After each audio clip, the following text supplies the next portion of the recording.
কালি বজাৰলৈ ওলাই যাওঁতে দেখি পালোঁ এইখিনি ৰাখি। তাৰপিছতে মনত পৰিল কাইলৈ তাৰমানে ৰক্ষাবন্ধন। ৰাতিপুৱাই শুই উঠি আজি বনালোঁ এটা চকলেট কেক, কাৰণ বেটাকো ৰাখি পিন্ধাবলৈ দুজনী ভনীয়েক আহিব।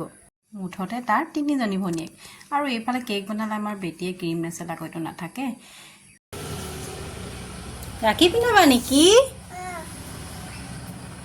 ৰক্ষাবন্ধনৰ উদ্দেশ্যটোৰ কাৰণে মোৰ এই নিয়মটো ভাল লাগে, যিহেতু আপোনালোকে সকলোৱে জানেই ককায়েকে ভনীয়েকক দিয়া এটা প্ৰতিশ্ৰুতি যে তাইক গোটেই জীৱন সি ৰক্ষা কৰিব। আৰু এই প্ৰতিশ্ৰুতিটো পৃথিৱীৰ প্ৰত্যেকজন ককায়েক ভনীয়েক এইটো মানিবলগীয়া কথা নহয় জানো। আৰু ভগৱানলৈও অশেষ ধন্যবাদ মোক এটা ল'ৰা আৰু এজনী ছোৱালী দিয়াৰ বাবে। আৰু আজি বাৰু কোনে কোনে ৰাখি পিন্ধাইছে ককায়েক ভনীয়েকক? আমাৰ ঘৰত আকৌ ল'ৰা নাছিল দেই, আমি 3জনী বাই ভনীয়েক।